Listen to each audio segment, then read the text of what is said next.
Hi, this is Paige with the Stitchin Post, and today I am going to show you how to do these little embroidered felt stars.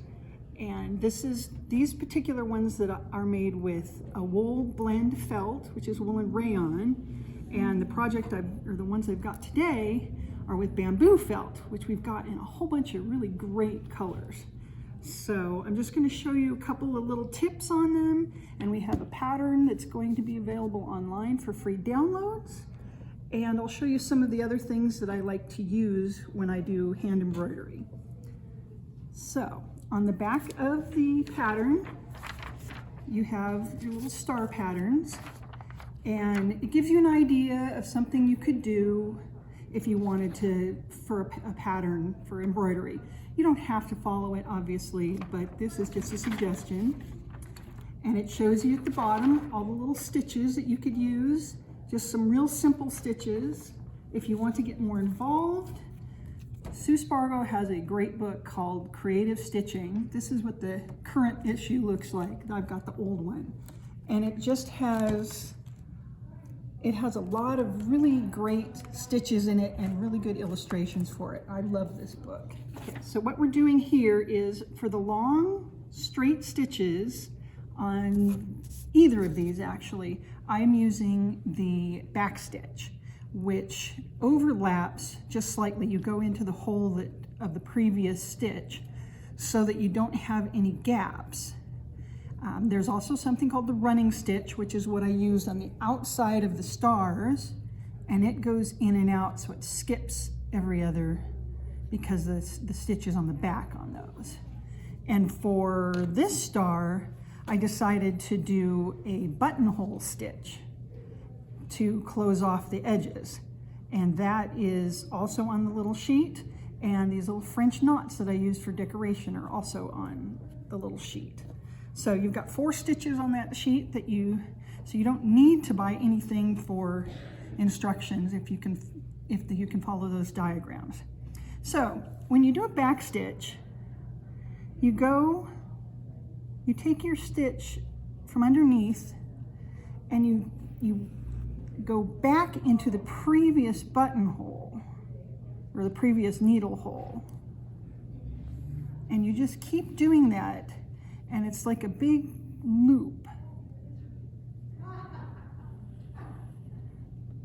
And so since you're going right in the previous hole, it doesn't create any break in the line, and you're going double in the back. You can see, if I pull this up a little bit, you can see how the stitches, they overlap. So that's a really fun one. I'm going to demonstrate a French knot real quick here.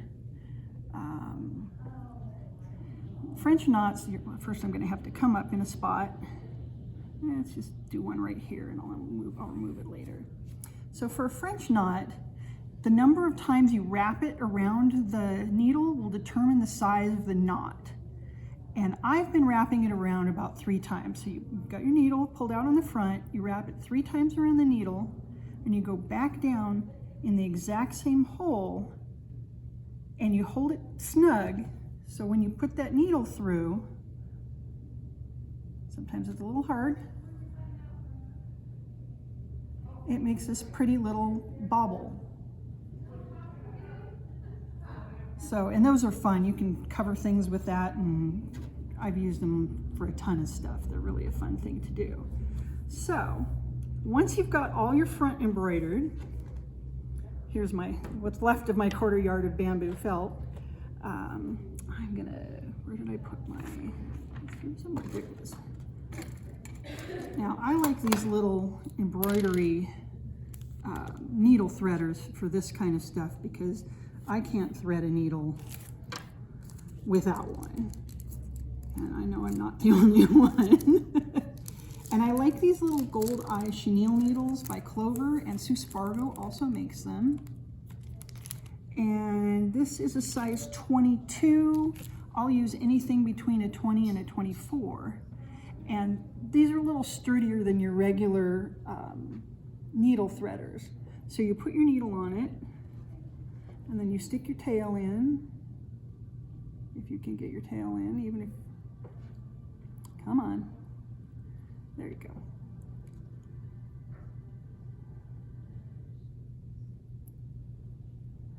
So you get the tail through there, and then you pull the needle off, and it puts your thread through your needle. So what I did with this one is once everything was all embroidered, I stitched around the outside until I got to the end. I got to right here. And I stopped here and did a second stitch to kind of stabilize it, and I stuffed it. And now I've got just a little bit left. So I went back up the last point of the star, fluff in, and the fiber fill, you're gonna have to put it in really small little balls because it's not a very big project to be stuffing.